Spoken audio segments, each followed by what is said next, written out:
Hello, class. This is week 5. We'll be studying euthanasia. And so, just to outline a few things, euthanasia, the term means good death, coming from the Greek.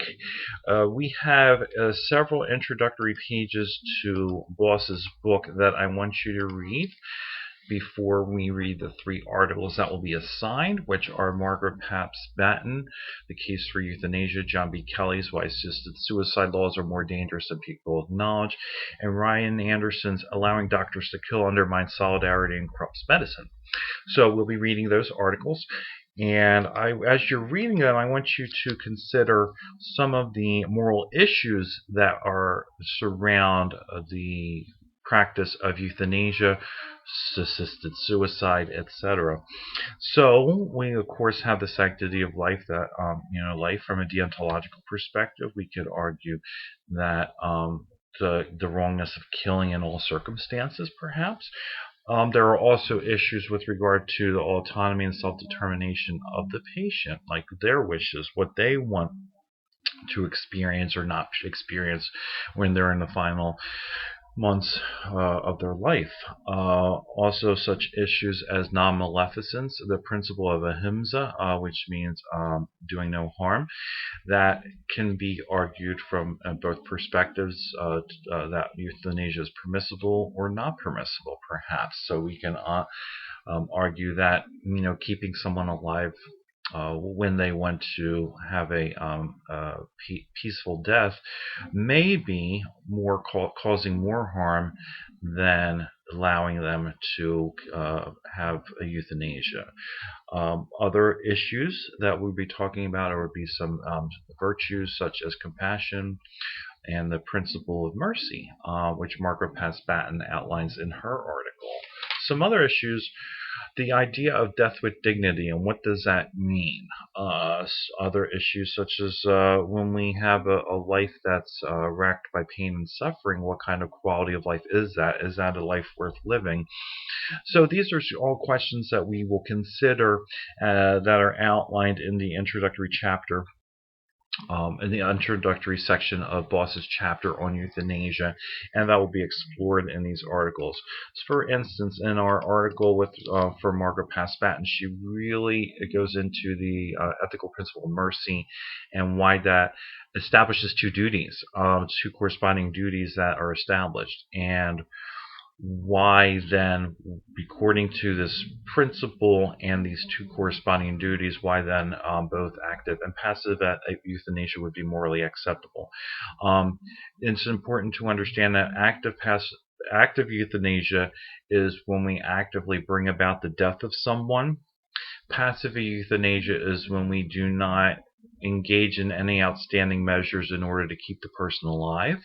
So like basically taking off life support and let the process of death happen naturally. So that's important to understand active and passive euthanasia, because sometimes there's moral questions with regard to the rightness or wrongness of each of these things. So there's that.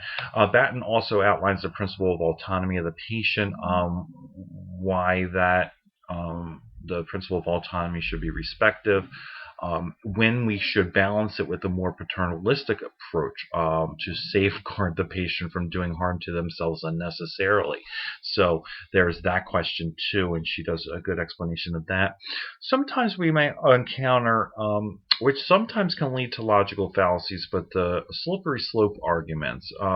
Some may argue that legalizing assisted suicide may cause a slippery slope in which patients who are not terminally ill, who are not dying, may request assisted suicide, and it may be granted for them.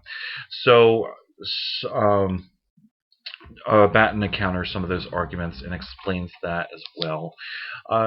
An interesting article from John Kelly, who's a disability rights activist, argues against physician-assisted suicide based on why it would be harmful, who would be disproportionately at risk of harm should physician-assisted suicide be legalized.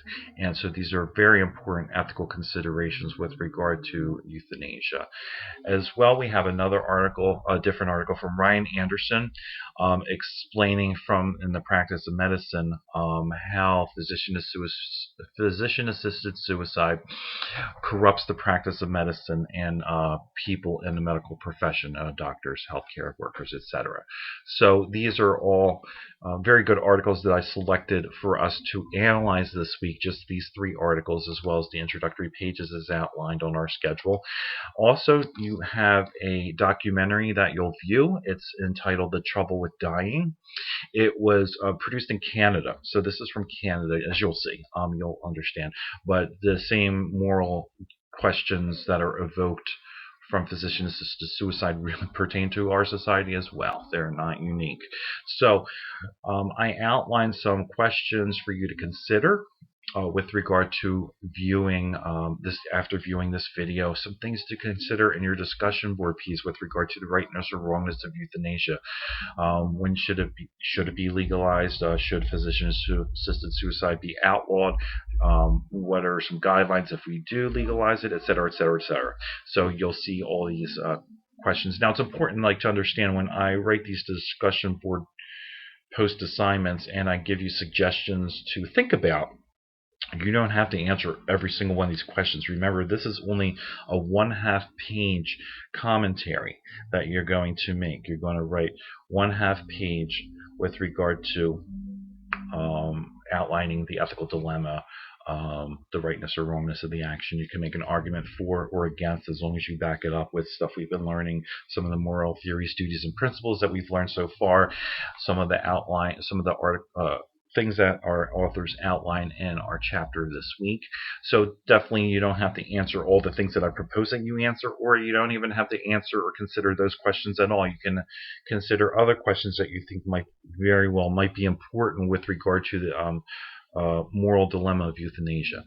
So again, you'll have now our schedule this week. Since this week is Thanksgiving week, our schedule is a little bit different. I'm giving you a little bit extra time in consideration of the Thanksgiving holiday. So our assignments will be due on Sunday, December 1st. Our discussion board will be due Sunday, December 1st as well. Your 2 responses to classmates will be due the following day on Monday, December 2nd. So this kind of pushes us into next week, but in light of the holiday, I wanted to give you a little bit extra time, but I also, this is an important chapter, some important issues that I think would be a good exercise in arguing moral theory. So I still gave you the same amount of work to do as if we did not have a holiday. I just gave you a little bit extra time to complete it. So definitely between this week and next week, try to manage your time the best you can with regard to completing this week's assignments and next week's assignments and readings, etc. So again, any questions, comments, please feel free to see me through email at any time. And I wish you the best. I wish you a very happy and healthy holiday season and weekend. And if you need me at any time, please give me a ring on my email. Thank you very much and have a great week. Bye-bye.